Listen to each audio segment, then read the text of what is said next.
More ammo, more ammo. There it is.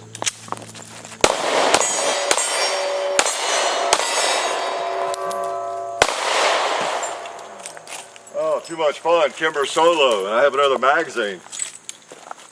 Let's put some more rounds out there.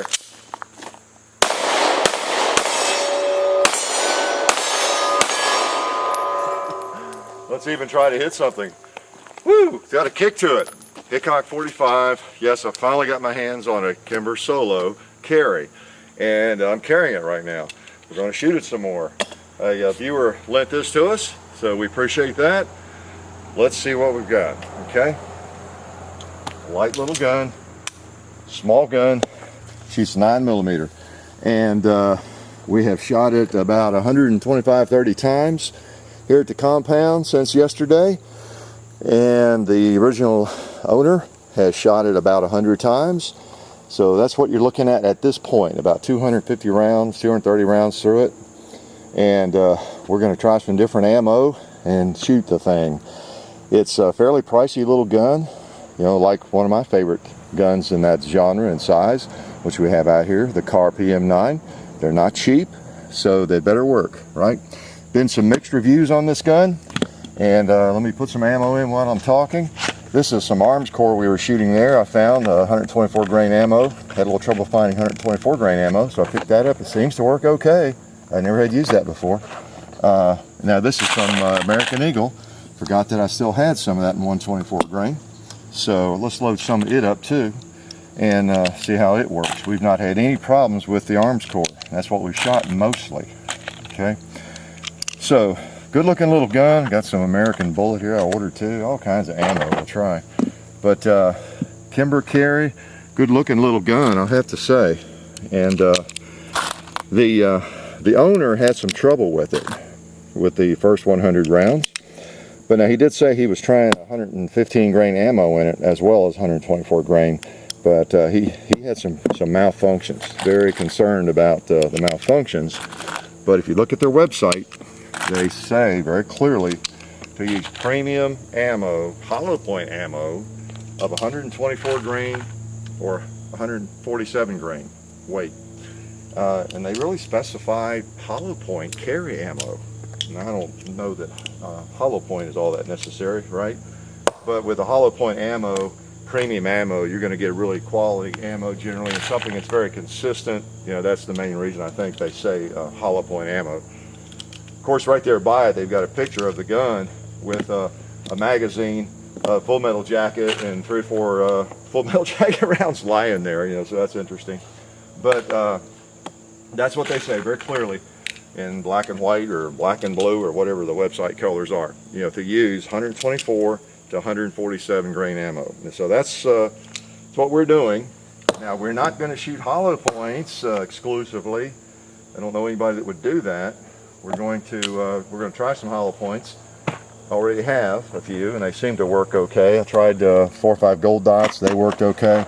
I tried 4 or 5 of the 147 grain HSTs here, the Federal. Those worked. We're going to try them again. I tried some of the 147 grain American Eagle. Those worked. Had no problems with any of those. Didn't shoot that many, or these. And we fired mostly the arms core 124 grain. And if not any problems with those, probably shot 5 or 6, 7 magazines of these, and haven't had any problems with those. All right. So that's kind of where we are with the firearm before we shoot some more today. Like I said, the owner had a lot of trouble. He's had a lot of trouble, and I wrote him back to ask him what ammo he was shooting, and he said that he was using both 115 and 124. So that might be the source of some of his. Plus, it's a brand new gun, not broken in. As I said, it's gotten mixed reviews. You hear a lot of issues. How much of that is limp wristing? How much of it is people, you know, shooting 115 grain ammo when they shouldn't? I don't know. I just don't know. I never know. That's why I like to try them myself.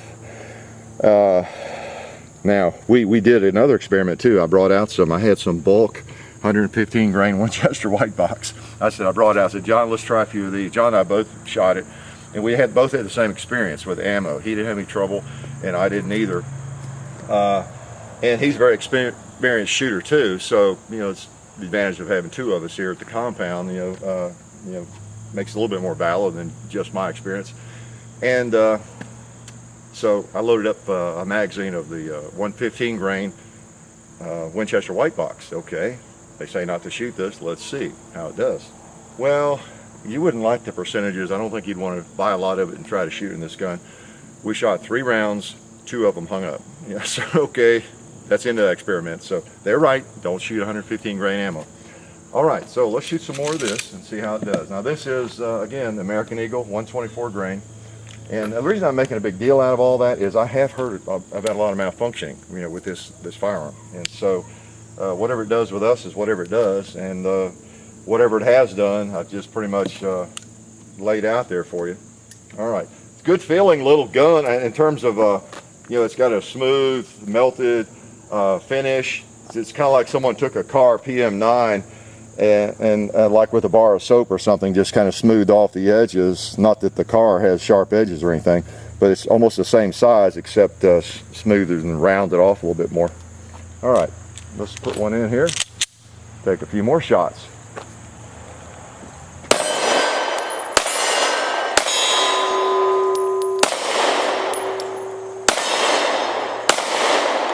Okay, interesting little gun.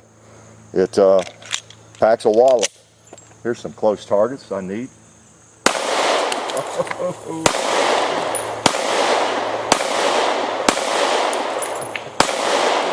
Oh, nice, nice, nice. I'm going to save that guy. Let's try the tree here.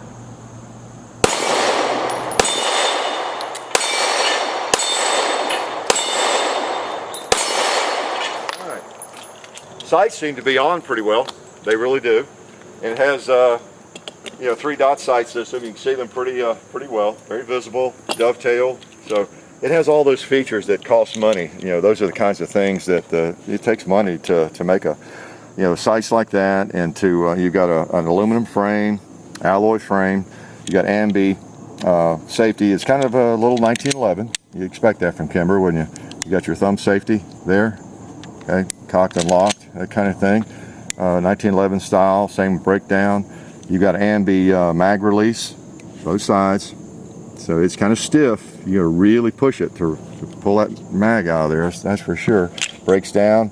I'll risk breaking it down. Okay. I've discovered I hold it a little bit differently than most people. There we go. My large hand. Pull out the slide stop, trigger, there we go. So you see it is striker fired, okay, and they call it a single action striker fired gun. To get the barrel out, it's like it almost won't come out. You turn it 45 degrees there and it comes right out there. And you know, you got your firing pin block and everything, striker fired, striker pin, firing pin. So and we've been firing it some. It's a little bit dirty there, and you know, looks pretty typical. All right, that barrel's unusual, isn't it? I mean, that's a work of art. It's rather warm too. Somebody's been shooting it. Ouch. Very interesting barrel. Let's put it back together. I struggled getting it back together first couple of times. Didn't have a manual with it. That's okay. I can usually figure things out. If not, I go to YouTube. Somebody has a video on it. Okay, generally speaking. All right. The tricky thing about putting it back together, or can be a little tricky, is there's a little spring. You get the slide stop back in there, take the pressure off the slide and get it in. And there's an itty bitty spring there that puts downward pressure on the slide stop there. And you have to put it against that and push in, and you're going to scratch that because you have to. Whoops, let me get lined up. Now, I noticed in a video they showed grabbing it like this, but with my large hand, it works better for me to get it back and kind of grab it the other way like this, upside down. There we go. That works for me better. You get a good grasp on it, and then get it against that spring and push up. There we go, and it goes right in. Boy, did I struggle with that the first couple of times. I didn't even see that little spring, but I figured that out, and through, I think, seeing somebody else do it in a YouTube video or something. All right, but that's critical. If you have one, read the instruction manual, because that little bitty spring, you got to push it up and make sure it's in the right position. All right, Now, let's load a couple more mags. Now that was the American Eagle. We've shot a fair amount of that, and you just saw 3 more magazines fired. So all through this, I want to be talking about what we're shooting, because that's one of the issues with this firearm. It's one of the big issues. And I've really not sought one out heavily, because I know there's a lot of issues out there on the internet about it, and they're hard to come by too. So let people shoot them and let others figure it out. But we got our hands on one, and we'll see what it does for us. Now weight, let's talk about that too here a little bit, because you know, I'm pretty hard on little guns. If it's a big range gun, hey, what's the big deal? If it malfunctions every now and then, or it's a little awkward feeling, if it shoots well and you like it, so what? But when it's a little carry gun, that raises the bar. All right, so let's weigh it. And I'm gonna do a little bit of comparison. We're not gonna do a lot, but all right, 17 ounces, 1 pound, 1 ounce. Is that 17? I think it is, isn't it? 16 plus 1. You'll notice, let's do it again. That's what we've been getting though. 1 pound, 1 ounce, there we go. 17 ounces. We've got a car, empty, and I've got an empty mag in it. Same thing here, apples to apples. And weigh about the same thing, just a little bit less. Just a tad less, but you know, essentially the same weight. So many of you are familiar with the PM9, and you might not have had your hands on one of these babies because they're not easy to find. So let's just do a little look, compare here. You see these guns are about the same size, slide length and everything. They're just essentially the same. Height, the little difference really is in the grip is just a tad longer, especially where the car magazine kind of protrudes a little bit, but you know, not enough to matter. Okay, so they're essentially the same size. They're the same weight. Not much difference at all. Not much at all. They have a little different feel though in the hand. I'll talk about. You got your dovetail sights on the PM9. You know, you got a good sight system on both guns. Let's look at this thickness of them. You know, you would think just looking that maybe the car was thicker because it's a little more squared off. Let's just do the slide first. Okay. See, the car slide's a little bit thinner. And let's open it up for the slide on the whole thing on the Solo, and put that back on the car, and you see it's a little thicker slide. But then when you get down to the frame, then you're talking about the same thing. Okay, if we include the frame in the car, you get, you know, it's just a tad thicker than the slide on that. So yeah, kind of about the same. Again, not much difference, not enough to matter at all. I put them both. One thing I do sometimes too. Here's the car holster. You know, it fits in there a little bit more loosely, but you know, it's about the same. You know, not quite as tight. But so they're essentially same weight, same size. Okay. Now, and their triggers are similar in that this is a striker fire, and it's got that interesting kind of a double action feel. It comes back and then breaks. A nice trigger. If you've never tried one, I love them. And this one is not bad either. Comes back smoothly and breaks. It's probably a lighter break than the car. It's a nice trigger. It is. Except it has this hook to it. And it may not bother you, but you notice I have a Band-Aid on my finger. I'm preempting an injury there because, I don't know, it hurts my finger. Now part of that is because I have such a big hand and I shoot the way you're not supposed to. You're supposed to shoot with your pad on the trigger. Not me. I never do that. I never do anything the way you're supposed to do it. I take my finger on through there. That's just the way I shoot, the way I've always shot. Works for me. I think John does that too. John actually took the skin off his finger in the same place shooting this yesterday. No more than, he probably shot 3 or 4 mags or something. You know, and he actually was taking the skin off his finger. And I would be doing that too. So it hurts my finger to shoot it very much. It seems to have more recoil than the PM9. It really whips in your hand. I'm not sure what that's all about because it's the same weight and everything. Let me load this while I'm gabbing. But those are some of the negatives we've noticed. The trigger hurts. I'd want to take a file to the end of that trigger and see if I could give it the same contour as the car. That's one of the most noticeable things to me, particularly since it's really snappy. I don't know why it's more snappy than the car, but it is. It jumps at you. John and I shot, I don't know, whatever you did yesterday, and we kept commenting, this gun's no fun to shoot really.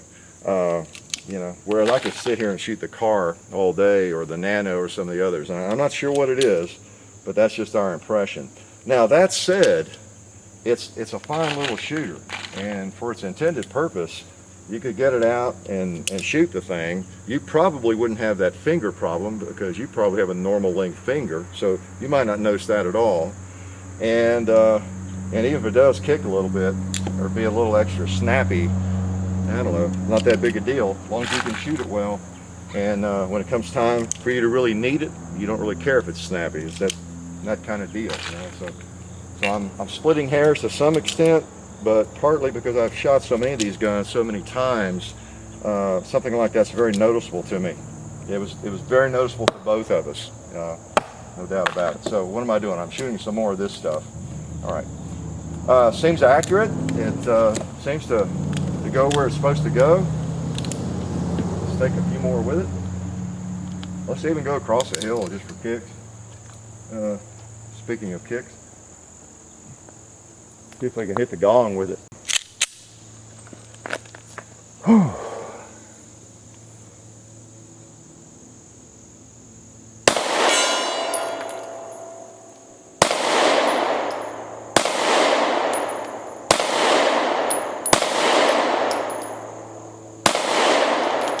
I got him once.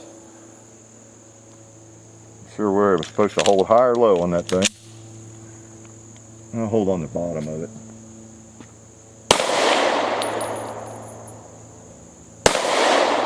Let's go up a little higher.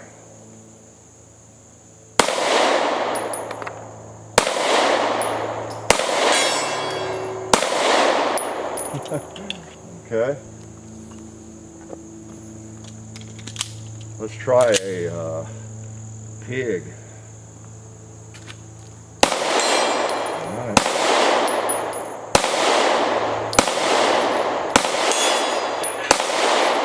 Got a couple of pigs. I can tell where I'm hitting with the dirt, so that always helps. Just had 3 magazines. Okay, so that's that stuff. Let's put a couple of hollow points through it.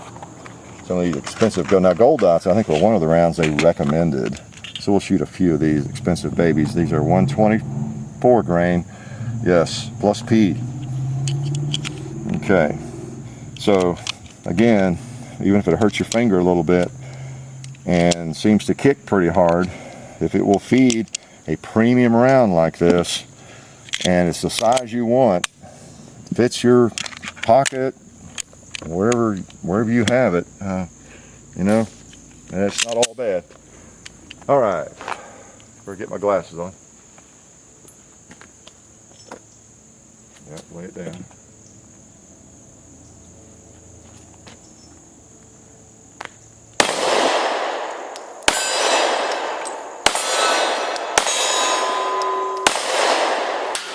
Okay, that's what the little thing's supposed to do right there. Let's try a couple more hollow points. Again, we shot some, but not extensively. Okay, these are the HST. Again, we have not had a malfunction with anything that was 124 grains, whether it's hollow point or not. And I think that is, you know, that's the thing here. We're trying to, I guess, stress and determine. As long as we don't have any trouble with that kind of ammo, okay, I guess it's not too bad.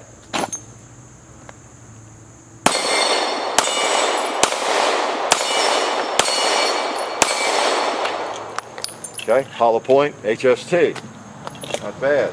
Let's try a couple more 147 grain rounds. These are Federal or American Eagle. Let's try a few of those.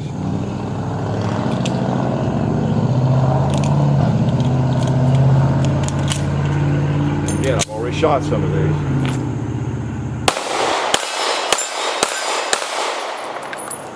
Looking fine. Let's see, I don't think we tried, well, we did. We tried a few of these.